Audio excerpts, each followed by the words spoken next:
The unusual fallout to a presidential candidate saying he'd prefer a Muslim not be president of the United States.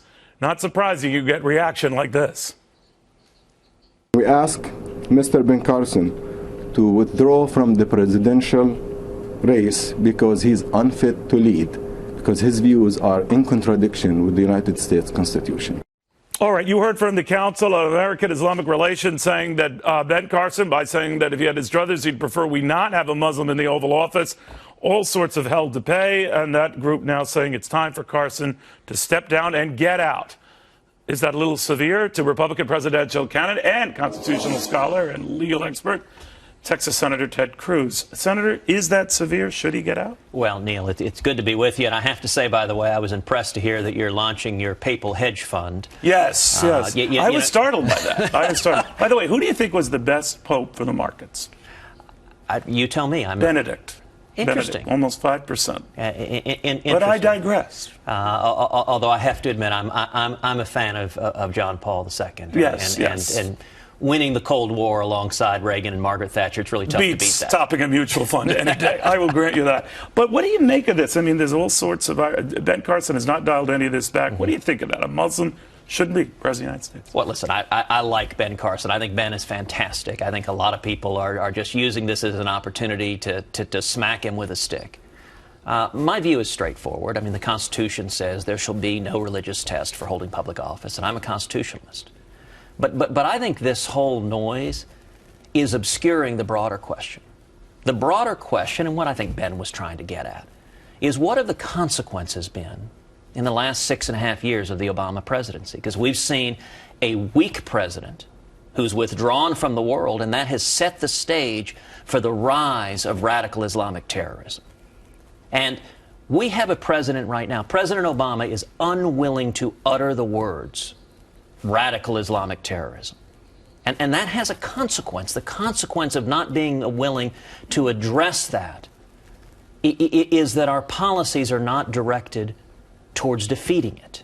But I understand what you're saying then, Senator. You would not have a problem with a Muslim as president of the United States. There's no one running, no one considering running of that persuasion. But you would not have a problem. Listen, under the Constitution, there can be no religious test for holding public office. What there can be a test on is public policy views. You look at President Obama. You know, in the past couple of days, there was a big kerfuffle about Donald Trump at a town hall and someone asking about President Obama's religion. Right. And you know, my view on that is the president's faith is between him and God. But his policies, we can assess how his policies have impacted this country. President Obama's policies domestically, he has led an assault on religious liberty, and particularly an assault on Christians. You know, a few weeks ago, I hosted a huge religious liberty rally in Iowa. We had 2,500 people come out. And 9 heroes came up and told their stories, people who had stood up for their faith and been persecuted, and they shared their stories. They'd lost their jobs, they'd faced death threats. The whole thing I have up on my website, tedcruz.org. If you want to watch it, it is powerful and uplifting. And I think the president's policy of targeting our religious liberty is wrong. Likewise, I think when you look abroad, not only has this president not been willing to go after, call out radical Islamic terrorism by its name, but at times President Obama has acted as an apologist for radical Islamic terrorism. Do you think that comments like those out of Dr. Carson, who wouldn't dial it back, says he still thinks that you put your right hand on a Bible when you get sworn in as president? You think that's just all side theater? I think the media noise is a complete distraction. But let me give you an example. When I said President Obama is an apologist, you may remember earlier when President Obama spoke at the National Prayer Breakfast. And this was, the King of Jordan was scheduled to speak there, but he had to fly back to Jordan because the day before ISIS had taken a Jordanian pilot, put him in a cage, and lit him on fire. And President Obama gave a speech. I was sitting at the prayer breakfast where he said, listen, yes, ISIS is committing acts of terror, but he said Christians and Jews have committed acts of terror as well. And he invoked the Crusades and the Inquisition. Yes, I remember. Now, last I checked, the Crusades ended 900 years ago. I don't think it's asking too much to ask this president to stay in the current millennium. And the reason I said it's being an apologist is because that argument is the exact same argument that the terrorists use. ISIS, when they are beheading Christians, when they're crucifying Christians, They invoke the Crusades and the Inquisition, and we need a president of the United States. But a lot of your colleagues have pointed out that the most heinous terror acts against Americans have been perpetrated by Muslims. So that maybe there was something to what Carson was saying. You say? Well, no. There's something to radical Islamic terrorism. You know, you have on your desk Dick Cheney and Liz Cheney's new book, Exceptional. I just finished reading it. It's a fantastic book. Does a terrific job. There is a pernicious theology and philosophy, jihadism, radical Islamism, that views the extreme dictates of Sharia as a mandate to forcibly convert or murder anyone who disagrees. And we need to take that on in every manifestation. Understand. You know, as we're talking to you, Senator, I wasn't meaning to give you a slide here. We're hearing that Governor Scott Walker is planning to hold a news conference today at the Edgewater Hotel in Madison. It's 5 p.m. Central Time, so I think that's 6 p.m. Wow. Or a couple hours from now. Separately, we were hearing reports by Ed Rollins, who was saying to our Liz Clayman on Fox Business Network, which if you don't get, you should admit, Senator, that he's going to drop out of the race. Holy cow. Well, look, if that's true, that's big news. Governor Walker is a very good man. He's done a good job as governor in Wisconsin, so we'll wait and see what news he makes. But that now, obviously we don't know, a big deal. to your point, we don't know. But we do know that he has slid precipitously in the polls, from running away with Iowa, a neighboring state where he's all but a favorite son, to now, I think if we have the latest poll figures, Pam, he's in single digits, if that. Polls giveth and taketh away very fast. You're kind of bunched up in the middle of that pack. But how do you think the race possibly leading out so quickly, long before we even get to the opening caucus? Well, look, I'm very encouraged by where we stand right now. You know, coming out of both debates, both the Fox debate and CNN debate, our momentum has been incredible. And in fact, how's the money been? Well, coming out of the Fox debate, in the first 100 hours, we raised over $1 million. Coming out of the CNN debate, we more than doubled that. We raised $1 million in 48 hours. I mean, our fundraising exploded. People went to tedcruz.org. They contributed online. You know, we did a bus tour after the first debate throughout the South, throughout the Super Tuesday, what they're calling the SEC primary. We had 19,000 people come out there. I mean, people are hungry. And, you know, you look at the whole Donald Trump thing. Still hungry. In other words, you still are able to get raised money, because the early reporting we were getting on Scott Walker, and again, all this might be premature to Senator, is that he certainly had a lot of money coming in, a lot of financial commitments coming in, but that lately it's been freezing up. It might have been a Trump phenomenon. It might have been people sorting out, waiting how this field goes post-Trump for Irini, some of these others, but that his was particularly problematic because it did just freeze up. Well, I think that happened to a lot of the candidates. I think a lot of the candidates are having a hard time raising money. As you know, our campaign raised more money than any Republican candidate in the field. In the first 2 quarters, we raised $14.3 million. And none of your donors have gotten back to the Senator. We're anxious here. Not only that, we're getting phone calls from donors from a lot of the other candidates who are looking around and saying, listen, our guy's headed south. It's not happening for the guy we backed initially. And they're coming on board with us. You know, when you raise $1 million in 48 hours coming out of a debate, that's a pretty powerful indication that people are looking for someone, that they're tired of people who just are campaign conservatives. They talk a good game, but they haven't walked the walk. All right, but Donald Trump, with whom you've not had any spats that I know of, and you two get along very, very well, he is apparently set to come out with a book next month on the 27th. It so happens to be the birthday of Teddy Roosevelt, a populist Republican, to put it mildly. And that in that he might spell out things like tax increases for the super wealthy, removing tax breaks for hedge fund managers. I only say this, Senator, because it is not very Republican conservative-esque. Right. Now, you're pretty conservative.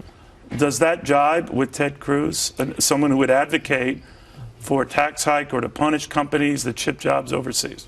You know, I think Donald Trump's campaign has been unbelievably beneficial for my campaign. And the biggest reason is, you know, I'm a big fan of Sun Tzu, who said every battle is won before it's fought. It's won by choosing the terrain on which the battle will be fought. But he never raised taxes on anyone, Sun Tzu. I don't know. Well, if you know I think he just invaded and conquered them instead. But, you know, what Trump has framed the central question of this election as is who will stand up to Washington, to the Washington cartel, to the career politicians. But if he's right, parties. He's standing up to the Republican Party, right, Senator? Well, he is advocating something you never have, the possibility of a tax hike and to punish businesses that try to hire abroad. And you're absolutely right. I do not support a tax hike. I think we ought to create the most competitive business market in the world. You know, politicians like to talk about corporate inversions when headquarters are leaving America and going to other countries. If I'm elected president at the end of my tenure, other countries will be talking about corporate inversions because you will see so many businesses, so many jobs coming to America because we'll create a tax and regulatory But you would be willing to environment. challenge him on that. Look, we'll see. If he calls for a tax increase, I disagree with him on it. Okay. But I'll say this. His framing the question as who will stand up to Washington leads to the natural next question. Who has a record of standing up to Washington? Okay. And there's no one in the field that has done so the way I have. All right. I'm sorry, Senator. Just we can now confirm that Scott Walker is dropping out of the 2016 presidential race. Fox News can confirm these early rumors, first raised by Ed Rollins on Fox Business Network. He's going to announce he will drop out of the race in less than 2 hours from now. A real turnaround for a guy who was an early favorite for this nomination because of his battle with unions and he faced the voters 3 times in his state, little more than 4 years. That was then. This is now. Scott Walker is going to announce he's hanging it up. Now there, Senator, again, someone who had no shortage of money, but fundraisers were getting nervous that he wasn't bringing his A game, particularly in Iowa. Where is your A game? Does your A game have to be in Iowa? Does it have to be in New Hampshire? Do you have to win one of those? What? You know, I think we are very unusually situated because there are a number of candidates that have to win Iowa to be viable. There are other candidates who have to win New Hampshire. I don't think we have to win any of the early states, but unlike most of the field, we are very well positioned at Iowa. We've got an incredible leadership team. I think the strongest leadership team on the ground. So you're saying even if you don't win Iowa, even if you don't win New Hampshire, you're still going on. You would. But you have to do second or third in one or both states, I think right? we are positioned where we can win in Iowa, we can win in New Hampshire, we can win in South Carolina. I think we will do well in all 3. I think we'll do well in Nevada. But then 10 days after South Carolina is Super Tuesday. It's the SEC primary. Right.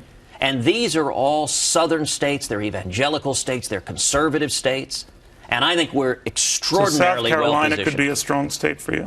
South Carolina, Florida, our maybe support. that's a Bush But Rubio battle. Florida will be late. You look at March Understood. 1st. And but that's a winner-take-all state.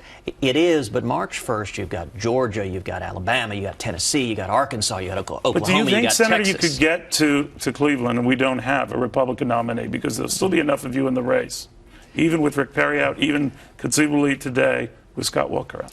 You know, I think it's possible, but I think it's unlikely. I think in this race, there are basically 2 lanes. There's an establishment lane and there's a conservative lane. And part of the reason that I'm so encouraged and that we're seeing so much momentum is that I think conservatives are uniting around our campaign. And I think it will end up being a strong conservative versus a more moderate establishment candidate. And in the moderate establishment lane is getting crowded as all get out. It is, but you've held your own, certainly, but you haven't had that breakout moment. And I know these debates, it's hard to do that, Senator. Chris Christie's complained about it. Rand Paul's complained about it.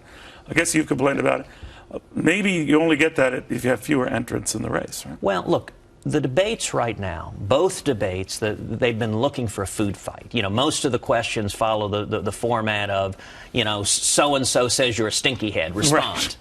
Oh, worse than that. Worse than that. Look, I think most American people couldn't care less. Okay. I won't engage in the food fight. All right. And I'm not going to throw rocks. I'm going to keep the focus on substance. But our support is systematic and steady. Gotcha. Ted Cruz, thank you. I'm sorry to keep interrupting you. Scott.